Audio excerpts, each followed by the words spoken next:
A simple hiker helps an injured stranger on a forest trail, only to learn she's a CEO's daughter who falls for him.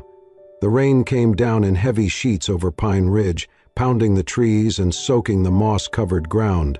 Wind howled through the forest, ripping at branches until some gave way with sharp cracks. Thunder rolled across the mountains, lightning flashing violently above.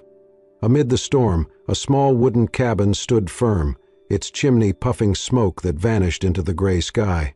Inside, a man crouched by a flickering fire, feeding it with twigs and bark. His hands were rough, his beard streaked with gray. He wore a worn flannel shirt, sleeves rolled up to weathered arms. His name was Ben, 38, a man of solitude, shaped by silence. His eyes held a sadness that spoke in stillness. Then a sound sliced through the wind, a scream, high and desperate. Ben froze, listening. Another scream followed, a woman, and she was in trouble. He grabbed his jacket and rushed into the storm. Rain hit him like needles, soaking through instantly. He moved quickly, scanning the path ahead until he spotted her, near a rocky incline, sitting in the mud, one knee bloodied, her soaked hair clinging to her face. Her clothes, too polished for the forest, were torn and drenched. "Stay back," she shouted, scrambling away, pain flashing in her eyes. Ben halted a few feet away, hands raised. "You're hurt, let me help." "I said stay back," she snapped, her voice shaking. "You can't walk out of here, your knee's injured. Storm's not letting up. I've got a cabin nearby, dry clothes, heat. You stay here, you'll get hypothermia." She hesitated. Then another gust of wind hit, knocking her sideways. She cried out. Without asking again, Ben stepped forward, lifted her easily, and began walking. "Put me down," she yelled, pounding his shoulder. "I'll scream." "You already did," he muttered, focused on getting them out of the storm. After 10 grueling minutes, they reached the cabin. Ben kicked open the door and carried her inside, laying her gently on a folded blanket near the fire. She pushed herself back, eyes sharp with suspicion. "Who are you? Why should I trust you?" Ben stood above her, soaked and unreadable. "If I meant you harm, I wouldn't have carried you through a mudslide." She glanced at her phone, no signal. A single bar flickered and vanished. Tears welled in her eyes. "This can't be happening," she whispered. "How far are we from town?" Ben didn't answer. He knelt, pulling out a first aid kit. "Let me see your knee." She recoiled. "Don't touch me." "Fine," he said, setting the kit beside her. The fire crackled. Rain hammered the roof. "I'm sorry," she said quietly after a while. "I was just scared." Ben ladled soup from a pot over the fire, poured it into a dented metal bowl, and handed it to her.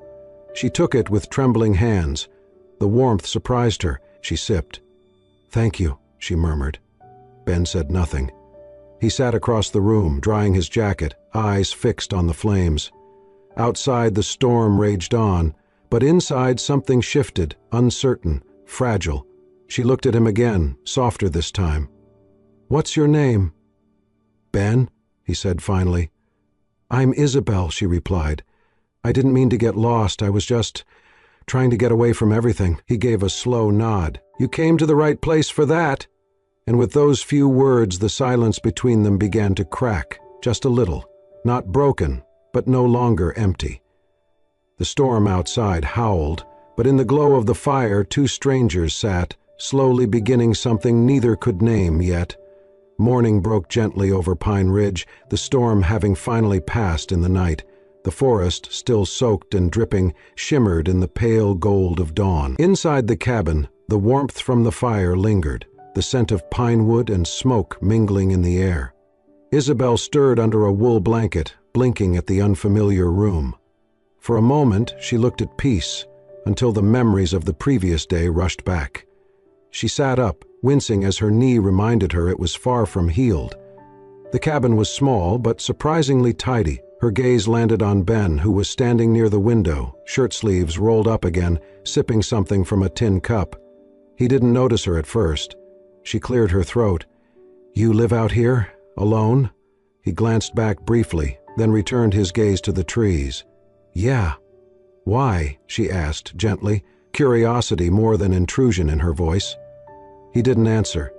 "I mean, No offense, but this isn't exactly normal. Most people don't just disappear into the woods. Ben turned, his face unreadable. Most people don't have a reason to. Isabel hesitated, then decided not to press further. Well, thank you. For last night. For the soup, the fire, not letting me die. Ben nodded once and returned to stoking the fire. Isabel shifted and reached for her jacket, digging inside the pocket for her phone. It was still dead. She sighed and pulled out her wallet to look for an ID or card that might help once she got back into town. As she did, the wallet slipped from her hand and fell to the floor, its contents spilling slightly. Ben bent down before she could and picked it up. He was about to hand it to her when his eyes froze on something inside. A small white plastic card with bold letters at the top. Isabel Carson. His hand tightened around the wallet. A strange silence took over the room. Isabel noticed the shift instantly. What? Ben looked up at her, a strange, hollow expression on his face. Carson, she frowned. Yeah, Isabel Carson. He dropped the wallet onto the floor as if it had burned him. His jaw clenched, and his entire posture changed, rigid, tense. Unbelievable, he muttered, stepping back. Of all people, it had to be you. Excuse me? She asked, confused by the sudden change in him. Ben's voice was low and bitter. Carson, Walter Carson, your father? Isabel slowly nodded, now wary. Yes. Do you know him?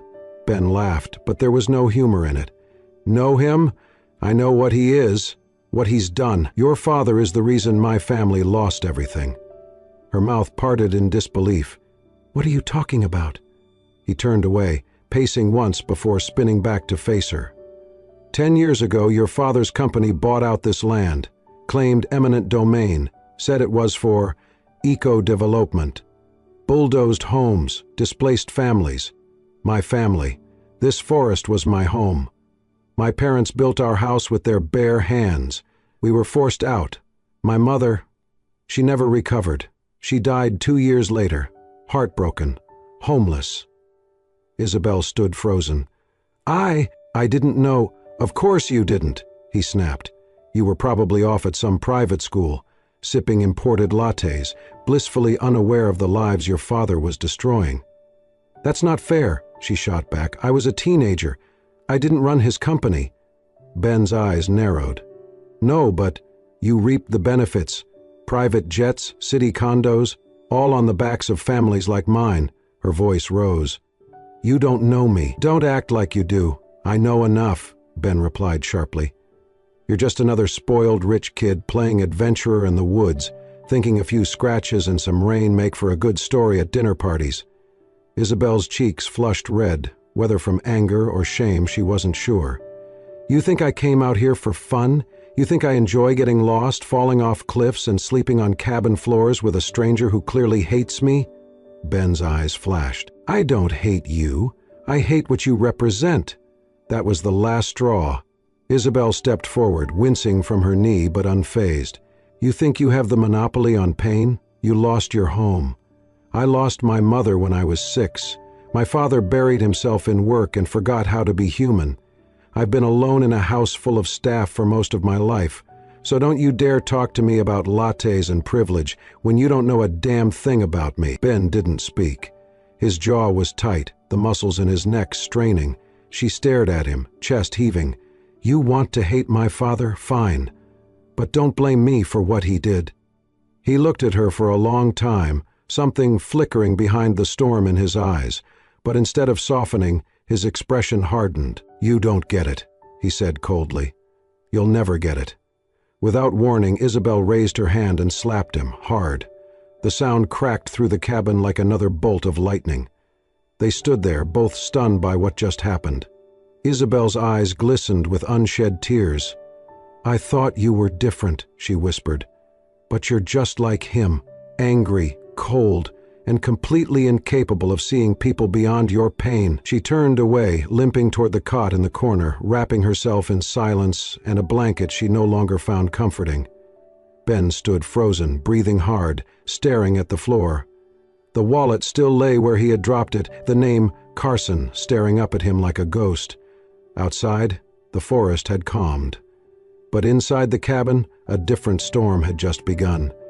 The rain hadn't let up. Though the storm had calmed from its earlier fury, it now fell in a cold, steady curtain that shrouded the forest in a soft gray haze. The wind had quieted, but the trees still murmured, heavy with water and secrets. Inside the cabin, the air was warmer but tense, thick with the silence that had settled between Ben and Isabel. Neither had spoken since the argument, since the slap. Ben sat by the fire, slowly whittling a piece of wood, the blade clicking rhythmically, his back to her. Isabel lay curled on the cot, the blanket wrapped tightly around her, unmoving. She hadn't touched the food he had left for her. Her breaths were shallow, her silence like a wall between them. Then Ben heard something, a sound so faint it was almost swallowed by the crackle of the fire. A whimper. He turned. Isabel was trembling. Her face was flushed, her lips dry and pale. Beads of sweat clung to her forehead, and her eyes fluttered behind closed lids. "Isabel?" he said, his voice cautious. She didn't respond. He moved to her side, crouched down, and touched her shoulder. Her skin was burning. "Isabel," he said again, louder now. Still no answer. Then came a whisper, soft and broken. "I'm sorry, Mom. I didn't want to become like him." Ben froze. His gaze moved over her, her fevered skin, the way she curled in on herself, the weak grip she had on the blanket. She was burning up. "Damn it," he muttered, and sprang into action. He soaked a cloth in cool water and pressed it gently to her forehead. He adjusted the blanket, careful not to wake her, even as she stirred, moaning softly, trapped somewhere in a fever dream. "I just wanted him to see me," she murmured. Ben sat back on his heels, stunned. The woman he had resented, who he thought had everything, was not just Walter Carson's daughter. She was someone carrying pain of her own. When morning came, the fever broke. Isabel stirred, blinking slowly. Her gaze found him beside the fire, his eyes already on her. "How long was I out?" she rasped. "Most of the day," he said. "Fever hit hard." She sat up slowly, confusion and fatigue still heavy in her expression. I'm sorry." Ben nodded. "You said some things in your sleep." She froze. "Did I?" He hesitated. "You said you didn't want to become like your father." Isabel looked down at her hands, then away. "It's true," she said quietly. "People think being his daughter means I've lived some perfect, polished life, private schools, limousines, luxury, but none of that matters when the one person you need most doesn't know how to love you." Ben said nothing. "My mother died when I was 6, she continued. "She was soft, kind. She sang to me at night. After she was gone, my father didn't know what to do with a little girl, so he didn't try. I was raised by strangers in uniforms. I spent my life trying to earn his attention, his approval, but I was just another fixture in his empire." Her voice cracked. "I came here because I needed to remember who I was before I became someone I couldn't recognize." Ben looked at her, his chest tightening. "You're not the only one who lost someone," he said softly. She turned to him, her eyes wet. "My mom loved this land," he said. "We'd hike together in spring, plant wildflowers by the trails. After Carson's company took it, it broke her. She fought, she resisted, but they crushed her spirit." His voice dropped. "The night she died, we didn't have heat. Our cabin was falling apart. She sat by the window, wrapped in every blanket we had, staring into the snow. Her last words were, 'This place used to feel like home.'" Isabel whispered, "I'm so sorry." Ben nodded, his throat tight. "I blamed your father, and when I saw your name, I blamed you too." A long silence passed between them, no longer filled with anger, but with the raw truth of shared wounds. Outside, the rain continued, softer now, almost gentle. Ben returned to his seat by the fire. Isabel pulled the blanket close, her eyes on the glowing embers. That night, they didn't speak again. Ben lay on the floor, eyes on the ceiling. Isabel curled on the cot, turned toward the wall. Their backs were to each other, but the space between them had shifted. No longer strangers, no longer enemies. Just two people holding on to their own pain, learning slowly, silently, how to let go. And outside, the rain kept falling. The next morning, a light mist cloaked the forest, softening the trees into silhouettes. The rain had eased to a drizzle, and Ben finally suggested they try to find their way back. "Should be a couple miles west," he said, tightening his pack. "Storm might have knocked down part of the trail, but we'll manage." Isabel nodded, limping slightly as she followed. Her knee was still sore, but functional. They walked in silence, the forest whispering around them with birdsong and the soft patter of dripping leaves. After a while, Isabel glanced at Ben. "If you'd told me a week ago I'd be hiking with a man who couldn't stand me, I'd have laughed." Ben gave a faint smile. "I never said I couldn't stand you." "You didn't have to." They walked a bit farther when Isabel stepped on a slick patch of moss. Her foot slipped, and before she could catch herself, she tumbled down the slope. "Ben?" she cried out. He rushed to the edge and saw her below, about 10 feet down, lying in a narrow rocky crevice, clutching her ankle. "Are you okay?" he called. "I think I twisted it. I can't move." Ben scanned the edges, too steep for a rope, too slick to climb safely. He braced himself and lowered into the gap, maneuvering down carefully until he reached her side. The crevice was cramped, damp, barely wide enough for them to sit. Water trickled down the stone walls and cold settled in quickly. Ben checked her leg. "Not broken, just a bad twist. We'll wrap it when we're out." "If we get out," she whispered. "We will," he said, though he knew help might take hours. As the cold seeped in, Isabel began to shake. Her breathing grew uneven. "Hey," Ben said softly. "You're all right." "I hate small spaces," she gasped. "I feel trapped." He reached for her hand, gently. "You're not alone. I'm right here." She closed her eyes, trying to breathe. "When I was a kid," Ben said, "my mom used to take me to a grove near our cabin. We'd lie on our backs and look through the trees. She said the branches looked like stained glass, like nature's cathedral." Isabel's trembling slowed. "She used to hum a tune she made up," he added. "I never forgot it. It sounded like peace." He wrapped an arm around her shoulders, sharing his warmth. She leaned in, her body relaxing into his. "No one ever held me like this," she said quietly. "No stories, no comfort." Ben looked at her, saw the tears forming in her eyes. "You treat me like a real person," she whispered. "Not a title, not a burden." He squeezed her hand gently. "Because that's what you are." She cried softly, not turning away, and he didn't look away either. They stayed close, wrapped in a silence that felt safe, not empty. Eventually, Ben reached into his pack and pulled out a flare. He lit it, and bright orange smoke curled upward through the narrow opening above them, casting a warm glow on the stone walls and their faces. Minutes passed before voices echoed through the trees. "Over here," Ben shouted. "We're down here." Rescue workers appeared at the top. It took time, but ropes were lowered, and they pulled Isabel out first, then Ben. They checked her leg and offered a ride back. Ben helped brush dirt from his pants as Isabel stood nearby, looking at him. "They can take you," he said. "You'll be okay." She didn't move. "I don't want to go yet," she said softly. Ben looked at her, surprised. "If I leave now," she added, "I think I'll lose something I didn't even know I needed." He didn't reply, but his eyes softened. Around them the forest still held the scent of rain and earth, and between them something unspoken remained, fragile, real, and waiting. And for the first time neither of them turned away. The city was a world apart from Pine Ridge, loud, blinding, suffocating in its restlessness. The moment Isabel stepped off the private medical jet onto the rooftop of the Manhattan hospital, cameras were already waiting.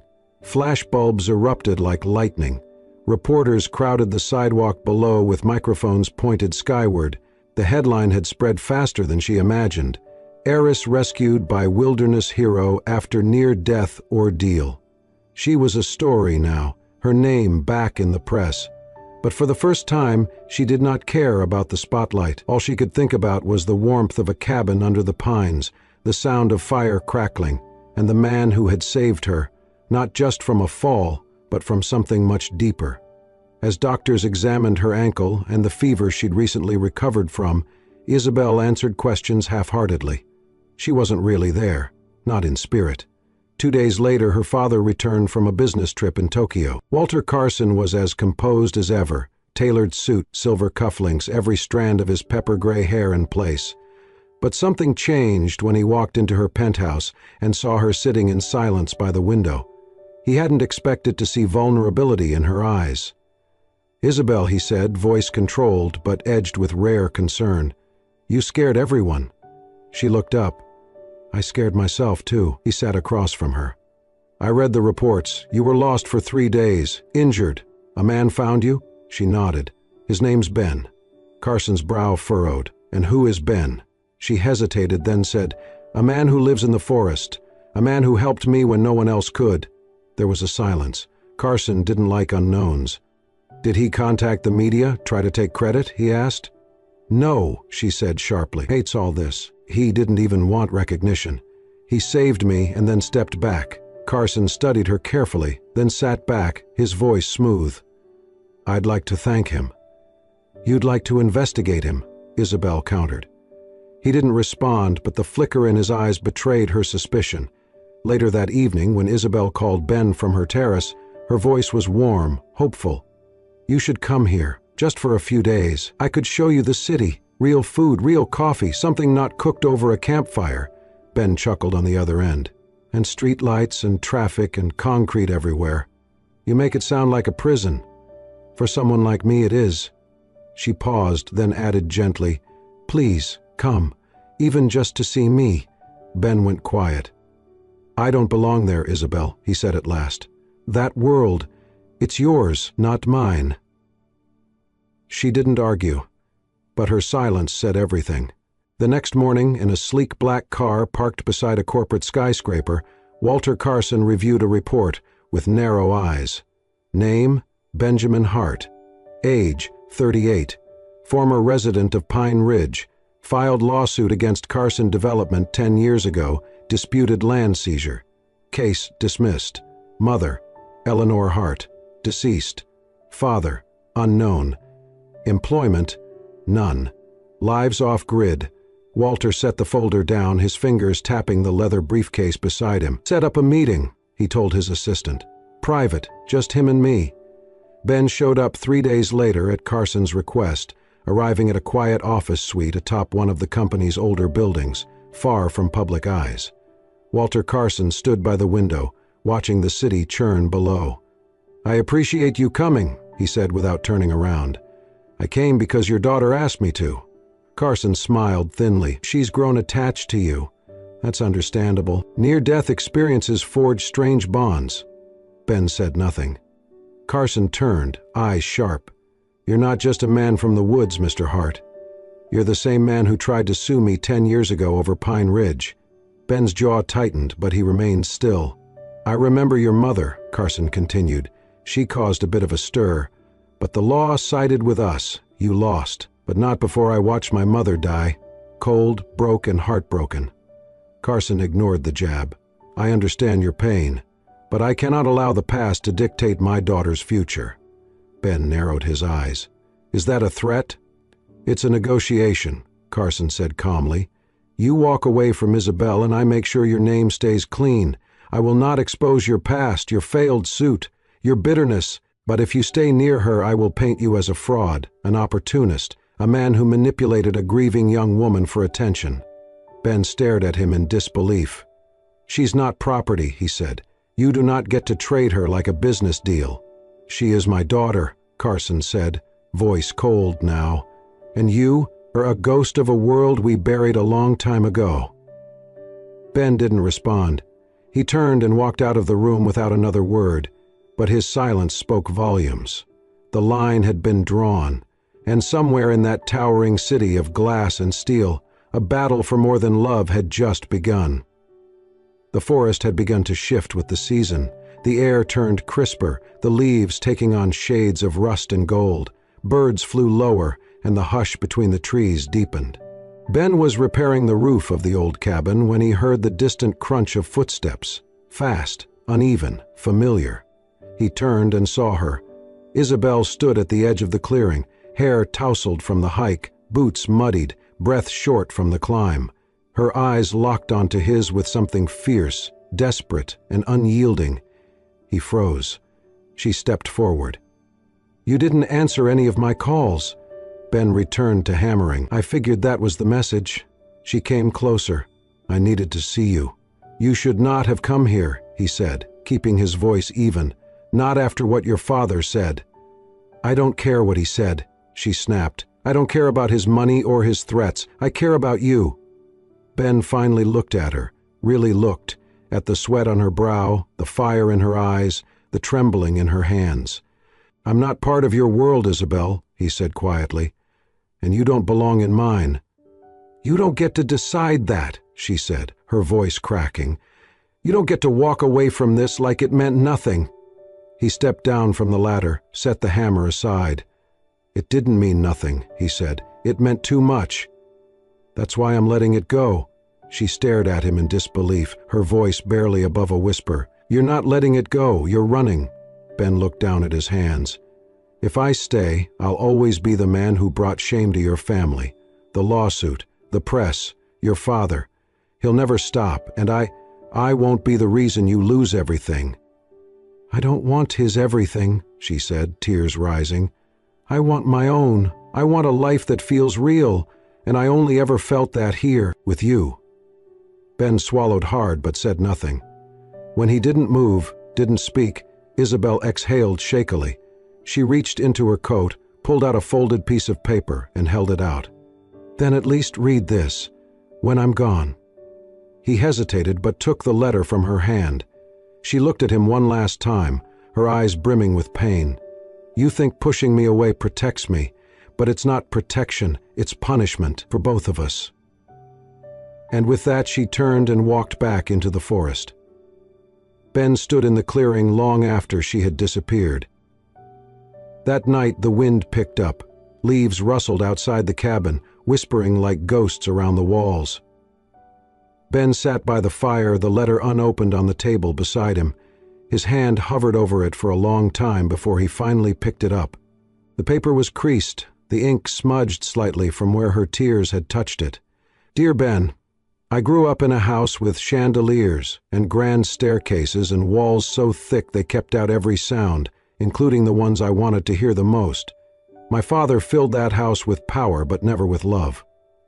I would have traded every painting, every car, every gala night for one dinner where he looked me in the eye and asked how I was doing. I used to cry myself to sleep in a room twice the size of your cabin, but in that little space under the pines, with the fire crackling and the storm raging outside, I didn't cry. I felt safe. I felt seen. You think you're not enough for me, but the truth is, you're the only thing that's ever made me feel like I was enough for myself. If I never see you again, I hope you'll remember this. You saved me, not just from the fall, but from the life I was suffocating in. Yours, Isabel." Ben's eyes burned. He let the letter rest in his lap, his gaze locked on the flames dancing in the hearth. Every word echoed louder than the next, carving through the walls he had spent years building around his heart. Outside, the wind howled. Inside, a single tear slipped down his cheek. The call came just after midnight. Isabel's hands trembled as she held the phone, her voice caught between disbelief and fear. "There was a landslide," the voice on the other end said. "Your father was overseeing the site in North Ridge. We lost contact with him hours ago. GP's last showed his signal deep in Sector 4, dense forest, steep terrain, not yet cleared for trails." Isabella's mind raced. That part of the forest was untouched, wild, just miles from Pine Ridge. "There's only one person I know who could find him," she whispered. Hours later, the first light of dawn had barely cracked through the trees when Ben opened the cabin door and saw her standing there, mud on her boots, panic in her eyes. "He's missing," she said, breathless. "My father, in the forest. They can't reach him." Ben's face remained unreadable. "I know what he said, what he did, but I'm begging you, please, Ben. You're the only one who knows that land well enough to find him before it's too late." Ben didn't speak. He simply turned, reached for his old canvas pack, slung it over his shoulder, and walked past her into the trees. The search was silent but swift. Ben moved through the undergrowth like he had never left it, every tree, every shift in wind guiding him like old friends. The terrain grew treacherous, fallen logs, loose rock, broken trail. 2 hours passed, then 3. Finally, near the base of a steep ridge, Ben saw a torn scrap of fabric caught on a branch, dark blue, high-end fabric. Not far from it, he spotted a body slumped against a fallen tree. Walter Carson was unconscious, one leg twisted at an unnatural angle, his face pale, smeared with blood. He was alive, but barely. Ben checked for a pulse, then tore open his pack, pulling out bandages and water. He worked methodically, stabilizing the leg with sticks, dressing the head wound. Carson stirred, groaned in confusion. "Who?" His voice was hoarse, cracked. "It's me," Ben said simply. Carson blinked. When recognition came, his face twisted, not in hostility but in shame. "I thought I was going to die out here," he murmured. "You still might," Ben said, tying the last bandage. "Unless you hold still and let me do this my way." Carson didn't argue. His strength was gone. He let himself be carried, half lifted by Ben's arms as they began the long, slow journey back. The hike took nearly 4 hours. By the time they reached the ranger station, search parties had been dispatched, and Isabel was there, pacing outside.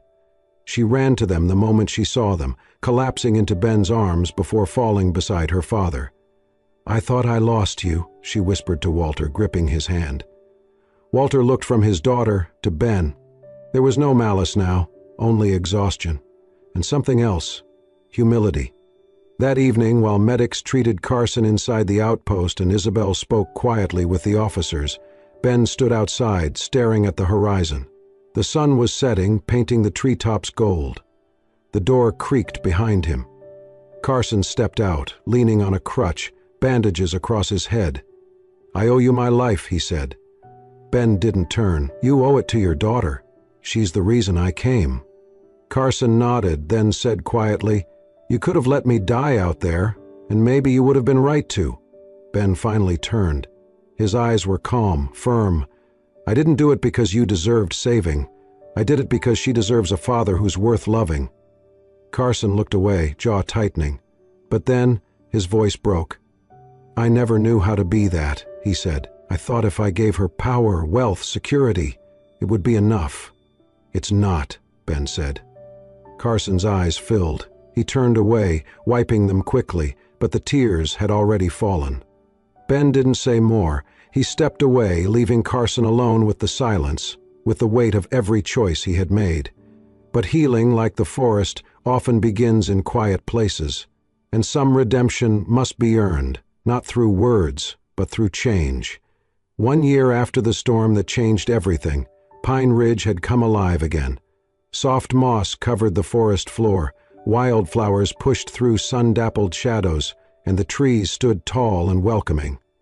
In the heart of the woods, a new wooden building stood nestled among the pines, a home not just built, but born from something deeper.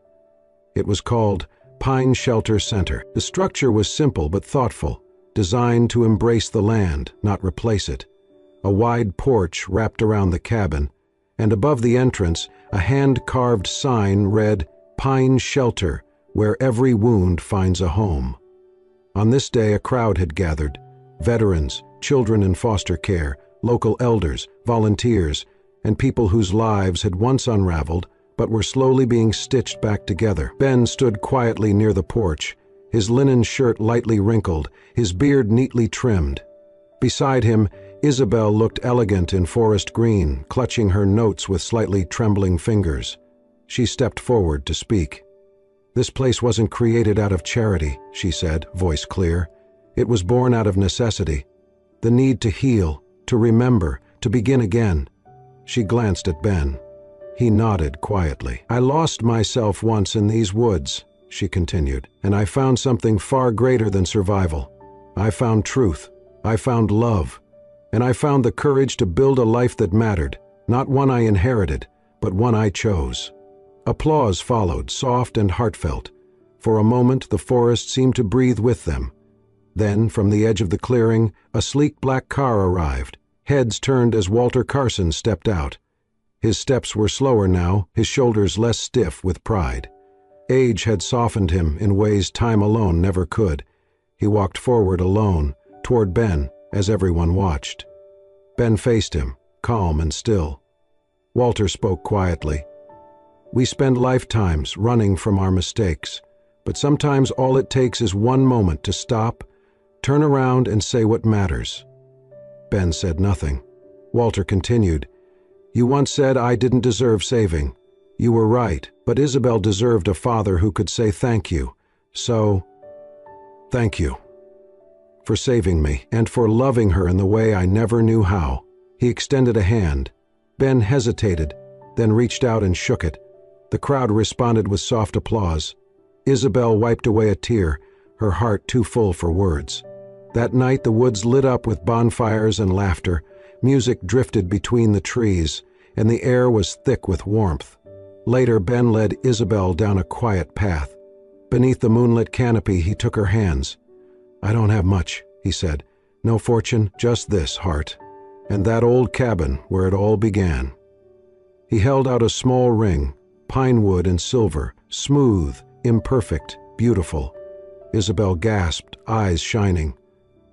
"I can't promise ease," he said, "but I can promise truth and love." She nodded, voice barely a whisper. "This is all I've ever wanted."